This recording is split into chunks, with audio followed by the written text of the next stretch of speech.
Hi everyone, welcome back to the channel Study Smartly with ज्योति। इस lecture में हम लोग जो रिसर्च मेथोडोलॉजी है, किस तरीके से के अंदर रिसर्च की जाती है, उसके बारे में पढ़ेंगे। उसमें आज का जो हमारा टॉपिक होगा वो होगा survey. Survey is probably the best known sociological method, one that is now so much a part of the modern public life that it has become commonplace। आज का जो हमारा टॉपिक है वो है सर्वे। सर्वे आज जो है हमारा मॉडर्न टाइम में एकदम ही कॉमन है। आजकल अगर हम यूट्यूब भी खोलते हैं तो उसमें जो ऐड आता है उसमें भी हमें सर्वे देखने को मिलता है।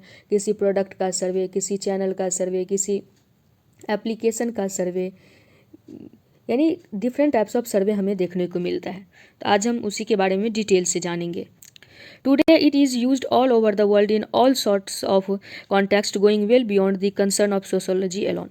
In India, too, we have seen the increasing use of survey for various non-academic purposes, including the prediction of election result, devising of marketing strategies for selling products, and for eliciting popular opinions on a wide variety of subjects।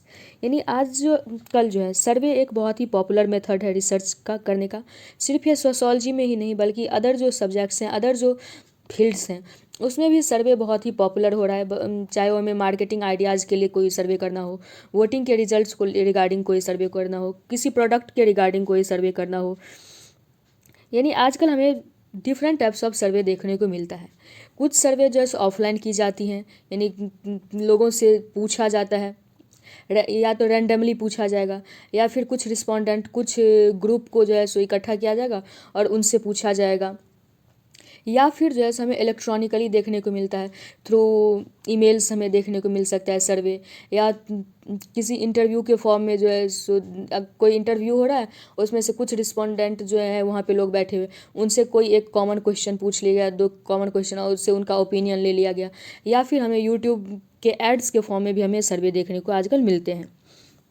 Different type में देखने को मिलता है। ज़रूरी नहीं है कि वो सोशोलॉजी से रिलेटेड ही हो, सोसाइटी से रिलेटेड ही हो, वो डिफरेंट फील्ड से हमें रिलेटेड देखने को मिल जाते हैं। As the word itself suggest, a survey is an attempt to provide an overview. तो सर्वे का क्या अर्थ है? सर्वे जब भी हम करते हैं किसी भी चीज़ का, तो सर्वे में हम क्या बताते हैं? अपना ओपिनियन बताते हैं, जो हाँ मेरा ओपिनियन इस चीज़ को लेकर के क्या है। तो सर्वे हमें प्रोवाइड करता है, एक ओवरव्यू प्रोवाइड करता है किसी चीज़ को लेकर के, किसी सब्जेक्ट मैटर को लेकर के। इट इज़ अ कम्प्रीहेंसिव और wide ranging perspective on some subject based on information obtained from a carefully chosen representative set of people. यानी सर्वे क्या होता है, ये डेफिनेशन हम याद रखेंगे। कुछ पर्टिकुलर पीपल को हम चूज करते हैं, किस बेसिस पे चूज करते हैं, कैसे चूज करते हैं, वो हम बाद में देखेंगे। कुछ पर्टिकुलर लोगों को जो कि जिस चीज़ के बारे में हम सर्वे कर रहे हैं, वो उस चीज़ के बारे में जिससे नॉलेज है, जो जानता है, वैसे कुछ लोगों को हम चूज करते हैं और उसके बारे में उन चूज किए हुए पर्सन का हम ओवरव्यू जानने का कोशिश करते हैं। या रैंडमली किसी भी व्यक्ति से हम किसी एक पर्टिकुलर चीज़ के बारे में उसके ओवरव्यू, उसके नॉलेज या उसका क्या थिंकिंग है उस चीज़ के बारे में, वो जानने की कोशिश करते हैं हम सर्वे के अंदर। Such people are usually refer to as respondents. और जिस पीपल से हम ये जानने की कोशिश करते हैं, उसके ओपिनियन जानने की कोशिश करते हैं, उसे हम रिस्पोंडेंट्स बोलते हैं। They respond to question asked of them by the researcher. यानी जो रिस्पोंडेंट होते हैं उनसे क्वेश्चन पूछा जाता है। ये सर्वे क्वेश्चन के फॉर्म में भी हो सकता है, क्वेश्चनर के फॉर्म में भी हो सकता है। यानी कोई एक पर्टिकुलर टॉपिक है जिसके बारे में लोगों को इन्फॉर्मेशन है, उसमें से कुछ रिस्पोंडेंट को हम चूज करेंगे और उस रिस्पोंडेंट से हम वो क्वेश्चन पूछेंगे, उनके आइडियाज़ को जानने की कोशिश करेंगे। ये हो गया survey. Survey research is usually done by large teams consisting of those who plan and design to study and their associates and associates,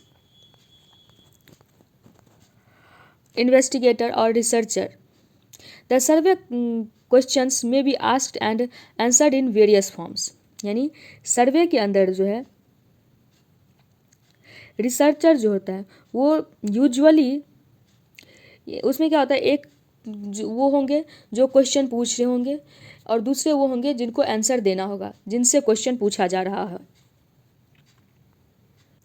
सर्वे जब भी किया जाता है तो किसी एक पर्सन के द्वारा नहीं किया जाता है। इसमें यानी एक पर्सन भी हो सकता है, जैसे कि ऑनलाइन है तो उसमें कुछ लोग रहे होंगे जो कि उस क्वेश्चन को डालते होंगे। यानी जब सर्वे जब भी किया जाता है तो मोस्टली उसमें जब भी ऑफलाइन अगर सर्वे हो रहा है तो उसमें large number of people involve होते हैं। कुछ वो लोग होते हैं जो कि उस प्लान को डिज़ाइन करते हैं कि कौन कौन से क्वेश्चन पूछने हैं, किस सीक्वेंस में पूछने हैं, किस तरीके के लोगों से पूछने हैं, यानी जो कि उस सर्वे को डिज़ाइन करते हैं वो होते हैं। और कुछ लोग होते हैं उनके असिस्टेंट जो उसे हेल्प करते हैं सर्वे करने में।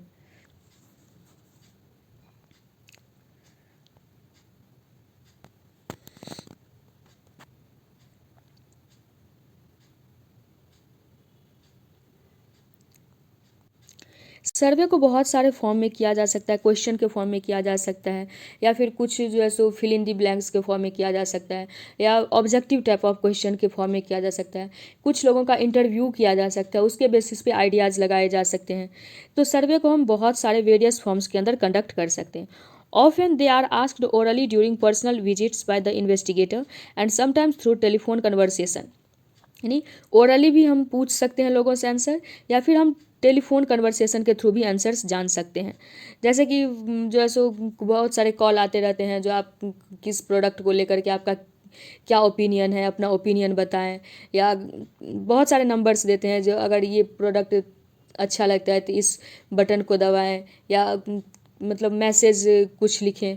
इस तरीके से जो होता है ये सारे सर्वे का ही पार्ट होता है। Responses may also be sought in writing to questionnaire brought by investigators or sent through the post. यानी उसके जो आंसर हैं, जो क्वेश्चन पूछा गया है, या तो कुछ क्वेश्चन आपके घर भेजे जा सकते हैं जो आप इसका आंसर जो है सो दें, और उसको हम पोस्ट के थ्रू फिर से भेज सकते हैं जहाँ से वो आया है। तो डिफरेंट मेथड्स हैं, डिफरेंट फॉर्म्स हैं जिसके थ्रू सर्वे के अंदर क्वेश्चन पूछे जा सकते हैं। Finally with the increasing presence of computers and telecommunication technology these days it can also possible for survey be conducted electronically. यानी आजकल तो इलेक्ट्रॉनिकली ही मोस्टली सर्वे कंडक्ट किया जाता है। In this format the respondents receives and respond to question by email, the internet और similar electronic medium. यानी अभी तक हमने समझा सर्वे दो तरीके से किया जा सकता है, या तो ऑफलाइन या थ्रू इंटरनेट किया जा सकता है। ऑफलाइन अगर हम बात करें तो वो टेलीफोनिक कन्वर्सेशन के थ्रू किया जा सकता है, या ओरली 1 by 1 क्वेश्चन पूछा जा सकता है, या फिर क्वेश्चन भेजा जा सकता है, उसका पोस्ट के थ्रू आप रिप्लाई दे सकते हैं, या फिर ऑनलाइन किया जा सकता है सर्वे इलेक्ट्रॉनिक मीडियम के थ्रू, जैसे ईमेल भेजा जा सकता है, या फिर जैसे इंटरनेट में एड्स के थ्रू आता है, वो सारे मीडियम हो सकते हैं सर्वे के। Another way is to go to a internet website through links details and fill the format digitally available। यानी कुछ फॉर्म्स भी रहते हैं, कोई लिंक दिया रहता है, इस लिंक को क्लिक करें और इस फॉर्म में जो भी क्वेश्चन रहते हैं आप उसको भर के सबमिट कर सकते हैं। तो वो भी सर्वे का एक पार्ट होता है।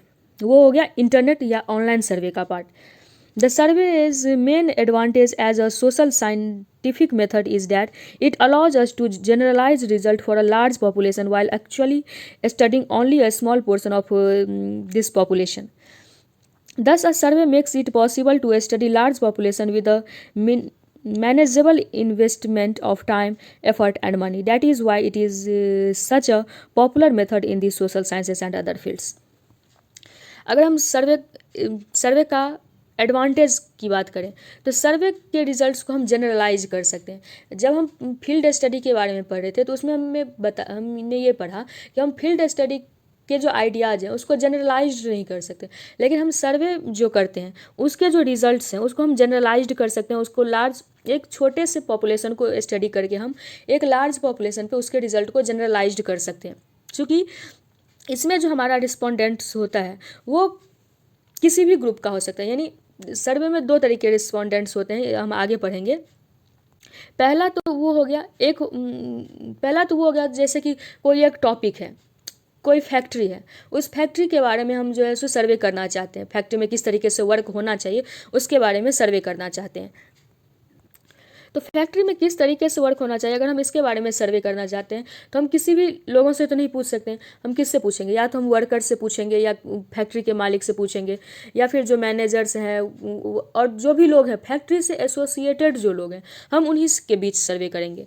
या फिर कोई एक ऐसा सब्जेक्ट हो सकता है जिसमें कि हम किसी से भी पूछ सकते हैं। जैसे कि मान लेते हैं फैक्ट्री के बारे में ही पूछते हैं, या वर्कर का कंडीशन कैसा, वर्क कंडीशन किस तरीके से होना चाहिए, ये क्वेश्चन है। तो ये क्वेश्चन का आंसर हम किसी से भी पूछ सकते हैं। तो हम इसमें ये डिसाइड नहीं करेंगे कि हमें किससे पूछना है, हमारा रिस्पोंडेंट कौन होगा। हम रैंडमली कुछ लोगों को सेलेक्ट करेंगे। जब हम एक भीड़ देखते हैं, तो एक भीड़ में सारे लोग एक जगह से एक सोशल कंडीशन के नहीं हो सकते, एक स्टेटस ग्रुप के नहीं हो सकते, तो हम रैंडमली उसमें से कुछ लोगों को सेलेक्ट करके और उनका ओपिनियन जान सकते हैं, और उस रिजल्ट को हम जनरलाइज्ड कर सकते हैं। तो सर्वे मेथड का सबसे मेन एडवांटेज जो है वो यही है कि इसके रिजल्ट को हम जनरलाइज्ड कर सकते हैं, इसमें कम समय लगता है, कम एफर्ट्स लगते हैं, और एक अच्छा रिजल्ट हमें देखने को मिल जाता है। इसीलिए ये सोशल साइंस में या अदर भी जो फील्ड्स हैं उसमें ये एक पॉपुलर मेथड माना जाता है। अच्छा, जितने लोगों के ऊपर ये सर्वे किया जा रहा है उसे हम बोलेंगे sample. The sample survey is able to provide a generalizable result despite being selective by taking advantage of this discoveries of a branch of statistics called sampling theory. The key elements enabling this shortcut is the representativeness of the sample. How do we go about selecting a representative sample from a given population? Broadly speaking, the sample selection. अब इसमें कुछ नहीं बताया गया, बस यही बताया गया है कि जब हम सर्वे करेंगे तो हम उसमें अपना सैंपल सिलेक्शन कैसे करेंगे, यानी किन लोगों से हमें क्वेश्चन पूछना है, क्या क्वेश्चन पूछना है, तो हम सैंपल सिलेक्शन कैसे करेंगे, किस बेसिस पे करेंगे। तो इसमें बताया गया इसके सैंपल सिलेक्शन को, यानी किन लोगों पे हमें सर्वे करना है, इसको हम दो मेथड हैं हमारे पास, दो प्रिंसिपल हैं जिसके बेसिस पे हम सैंपल को सेलेक्ट करेंगे। पहला प्रिंसिपल क्या है? The first principle is that all the relevant subgroups in the population should be recognized and represented in the sample. यानी जितने भी सब ग्रुप्स हैं उनको उस सैंपल में रिप्रेजेंट किया जाए। जैसे कि फॉर एग्जांपल, वही एग्जांपल लेते हैं, एक फैक्ट्री है, तो एक फैक्ट्री में सिर्फ वर्कर्स नहीं है, अगर वर्कर के वर्क कंडीशन को अच्छा किया जाए, इस पर एक सर्वे किया जा रहा है, तो सिर्फ यह क्वेश्चन वर्कर से ही ना पूछा जाए, और जो सब ग्रुप हैं, जैसे कि उसके जो सीईओज हैं, उसके जो मैनेजर हैं, वो जिसका कंपनी है, जो कंपनी है उससे रिलेटेड अदर जो कंपनी है वो किस तरीके से काम करे, यानी जो और जो सब ग्रुप्स हैं हम उन सारे के में से कुछ लोगों को, उन सारे पॉपुलेशन में से लोगों को चुनेंगे, वो सारा हमारा सैंपल ग्रुप हो जाएगा, वो हमारा सारा सैंपल हो जाएगा। The first principle is that all the relevant सब ग्रुप्स, यानी जितने भी रेलिवेंट सब ग्रुप्स हैं उस पॉपुलेशन में उनको रिकॉग्नाइज्ड किया जाना चाहिए, उनको रिप्रेजेंट किया जाना चाहिए अपने सैंपल के अंदर। Most large population are not homogenous, they belong to distinct sub categories. अगर मान लेते हैं जो किसी भीड़ भाड़ वाले इलाके में हम कोई सैम्पलिंग कर रहे हैं, तो उसमें से अगर हम जो है सो अलग अलग सब ग्रुप्स को या अलग अलग लोगों को हम लेते हैं, अपना सैंपल कलेक्ट कर रहे हैं, तो उसमें ज़रूरी नहीं है जो सारे लोग एक जैसे ही होंगे, क्योंकि जब भी मास होता है, जब भी बहुत सारे लोग एक जगह होते हैं, तो उसमें सारे लोग होमोजेनस एक जैसे हो ही नहीं सकते, वो डिफरेंट डिफरेंट कैटेगरी से बिलोंग करेंगे। This is called stratification. इस स्ट्रैटिफिकेशन को जो चैप्टर 4 में हम लोगों ने स्ट्रैटिफिकेशन समझा, उससे कंफ्यूज नहीं होना है। इसमें क्या बताया जा रहा है कि ये एक मास है, यहाँ पे हम सर्वे करना चाह रहे हैं या इसमें से सैम्पलिंग करना चाह रहे हैं। इसमें से हम क्या करेंगे, इसमें हम बात करेंगे जो वर्कर है, कितने लोग वर्कर हैं, हाथ खड़ा करो, सारे लोगों ने हाथ खड़ा कर लिया। इसमें से बात करेंगे कितने लोग हैं जो टेक्सटाइल इंडस्ट्री में वर्क करते हैं, कितने लोग हैं जो आईटी में काम करते हैं, कितने लोग हैं जो पॉलीथीन है या पाइप है उसके फैक्ट्री में काम करते हैं, कितने लोग शुगर फैक्ट्री में काम करते हैं, ये सारे वर्कर हैं। कितने लोग इसमें से सीईओज हैं, कितने लोग जो है वो मैनेजर हैं, कितने लोग डायरेक्टर हैं, इन सारे लोगों में से हम इन सारे लोगों को एक जगह कर लेंगे, कलेक्ट कर लेंगे। अब ये जो सारे लोग हैं ये हमारा स्ट्रैटिफिकेशन है। अब इस स्ट्रैटिफिकेशन का क्या मतलब हुआ? इस स्ट्रैटिफिकेशन का ये मतलब हुआ कि ये सारे वर्कर हैं, लेकिन ज़रूरी नहीं ये सारे सेम विलेज के होंगे, ये डिफरेंट डिफरेंट विलेज के होंगे। ये सारे वर्कर हैं, लेकिन ज़रूरी नहीं सारे पुअर ही होंगे, कुछ मिडिल क्लास के भी हो सकते हैं, कुछ का हाई भी हो सकता है, इनका जो है सो सैलरी भी अलग हो सकता है, ये जिस इलाके से हैं वो जो है सो उनका रीजन टेरिटरी भी अलग हो सकता है। यानी इसमें हैं इतने ही लोग, ये सारे वर्कर हैं, लेकिन इनमें बहुत ज़्यादा डिफरेंसेस है। अलग बेसिस पे हम इनको कैटेगराइज कर सकते हैं। इनमें अलग एज ग्रुप के भी लोग हमें मिल जाएंगे, अलग जेंडर के लोग भी हमें मिल जाएंगे। यानी जो हमारा सैंपल है उसके अंदर भी हम ईजिली उसको कैटेगराइज कर सकते हैं, स्ट्रेटिफाई कर सकते हैं अलग अलग चीज़ों में, जेंडर के बेसिस पे, एज के बेसिस पे, इनकम के बेसिस पे, पोस्ट के बेसिस पे, स्टेटस के बेसिस पे हम उनको डिवाइड कर सकते हैं, उनको अलग अलग कर सकते हैं। यहाँ पे स्ट्रेटिफिकेशन का ये अर्थ है। This is called stratification. For example, when considering the population of India, we must take account of the fact that this population is divided into rural and urban sector, which are very different from each other. यानी जब हम बात करते हैं India में सर्वे करना है, तो इंडिया में अगर अगर मान लेते कोई एक फॉरेन कंपनी है, वो इंडिया में किसी चीज़ को लेकर के सर्वे करना चाह रही है, तो इंडिया में सर्वे करने का मतलब ये नहीं है जो सिर्फ रिच पीपल है इंडिया में। इंडिया में पुअर पीपल भी एग्जिस्ट करते हैं। सिर्फ अर्बन एरिया में वो सर्वे नहीं होगा, जब इंडिया में सर्वे होगा तो वो रूरल एरिया में भी सर्वे किया जाएगा। जैसे कि मान लेते हैं एक रिपोर्ट मान लेते हैं, जैसे कि हंगर इंडेक्स आता है या फिर अलग अलग जो इंडेक्स आते हैं, उसमें क्या कहा जाता है, उसका जो सैंपल है, इंडिया का पॉपुलेशन बहुत ज़्यादा है, लेकिन उसमें जो सैंपल कलेक्ट किया जाता है वो बहुत ही लिमिटेड सैंपल कलेक्ट किया जाता है। उसमें जिन लोगों से क्वेश्चन पूछे जाते हैं वो मोस्टली जो है वो शहर के लोग हैं, उसमें गांव के लोगों का रिप्रेजेंटेशन बहुत कम है। जिसमें ये बार बार जो है हमारी गवर्नमेंट जो है वो ये बोलती रहती है कि जो इस रिजल्ट को, ये जो सर्वे किया गया है या जो ये जो इंडेक्स दिया गया है, इसको हम नहीं मानेंगे, इसको चैलेंज करते रहता है जब भी वो रिपोर्ट्स आते हैं। तो इसका ये मतलब यहाँ पे यही बताया गया कि जब हम इंडिया की बात करते हैं तो इंडिया को हम स्ट्रेटिफाई कर सकते हैं। यहाँ पे अर्बन भी है, रूरल भी है, रिच भी है, पुअर भी है, मिडिल क्लास भी है। When considering the rural population of any one state, जब हम रूरल की बात करते हैं, किसी भी एक स्टेट की रूरल की बात करते हैं, we have to allow for the fact that its population lives in village of different sizes. यानी जब हम सिर्फ अगर हम बात करते हैं पर्टिकुलर ए स्टेट के रूरल की बात करते हैं, तो रूरल एरिया में वहाँ पे विलेज आएंगे, डिस्ट्रिक्ट आएंगी, और अलग अलग विलेज जो है अलग अलग साइज़ के होंगे। कोई विलेज बहुत छोटा होगा, कोई बहुत बड़ा होगा, कोई प्रॉस्पेरस विलेज होगा, कोई जो है बहुत गरीब विलेज होगा। कहीं पे वो सारी सुविधाएं होंगी जो एक सिटी में होते हैं, कहीं पे कुछ भी नहीं होगा। तो विलेज भी डिफरेंट साइज के हो सकते हैं। In the same way the population of a single village में be stratified by class, caste, gender, age, religion और अदर क्राइटेरिया। अगर सेम ही विलेज का अगर हम किसी एक पर्टिकुलर विलेज को ही ले लें, तो इस विलेज में सर्वे करना है, तो उस विलेज में भी हमें कई कैटेगरी देखने को मिल जाएगा। जेंडर के बेसिस पे, class, caste, region, gender, creed, इस सब के आधार पे हमें देखने को मिल जाएगा। तो ये जो चीज़ें हमें मिल रही हैं इसे हम बोलेंगे स्ट्रेटिफिकेशन। इस यानी जो सैंपल साइज है, सैंपल साइज में स्ट्रेटिफिकेशन हमें देखने को मिलेगा। पहला ये बताया गया यहाँ पे स्ट्रेटिफिकेशन को वो नहीं समझेंगे जो चैप्टर 4 में हमने समझा था, जो स्ट्रेटिफिकेशन किसी का लोअर स्ट्रेटा है, कोई किसी का हायर स्ट्रेटा है, पोजीशन, वो नहीं समझेंगे। In short the notion of stratification tell us that the representativeness of a sample depends on its being able to reflect the characteristic of all the relevant strata in a given population. यानी इसमें बताया गया एक sample जो है, जिस sample को हम लेते हैं किसी एक सर्वे के लिए, वो रिप्रेजेंट करता है डिफरेंट स्ट्रेटा ऑफ पीपल को, यानी पूरे पॉपुलेशन को लगभग वो रिप्रेजेंट कर रहा होता है। जब हम कोई सर्वे में जब हम एक सैंपल लेते हैं, वो सैंपल इतना स्ट्रेटिफाइड होता है कि वो एक पूरे पॉपुलेशन को कह सकते हैं वो रिप्रेजेंट कर रहा होता है। इसीलिए हम उसके रिजल्ट्स जो होते हैं, सर्वे के जो रिजल्ट्स होते हैं, उसको ईजिली जनरलाइज्ड कर सकते हैं।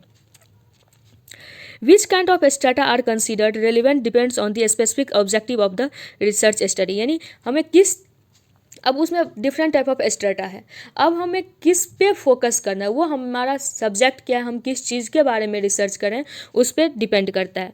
For example when considering research on attitude towards religion, in it would be important to include members of all the religions. यानी जब हम मान के चलते हैं हम रिलीजन के बारे में स्टडी करें, तो हमें ज़रूरी हो जाता है कि हम सारे रिलीजन के लोगों को उसमें इंक्लूड करें। When researching attitude towards trade union, it would be important to consider workers, managers and industrialist and so on. जब हम बात करते हैं कि वर्कर्स की कंडीशन की या वर्कर्स के बारे में बात करते हैं, तो ज़रूरी हो जाता है जब हम वर्कर के हक की बात करें तो हम उसमें सारे उस कैटेगरी को एक सैंपल के रूप में रिप्रेजेंट करें जो कि उस वर्क प्लेस से रिलेटेड है। एग्जांपल के लिए मैनेजर हो सकते हैं, वर्कर हो सकते हैं, इंडस्ट्रियलिस्ट हो सकते हैं, उन सारे लोगों को हम एक सैंपल के रूप में रखेंगे। तो आज के वीडियो में हम यहीं तक रखते हैं। हमारा जो नेक्स्ट प्रिंसिपल होगा, जो सेकंड प्रिंसिपल होगा, जो सैंपल किस तरीके से चूज किया जाता है, यानी सबसे पहले एक तरीका हमने पढ़ा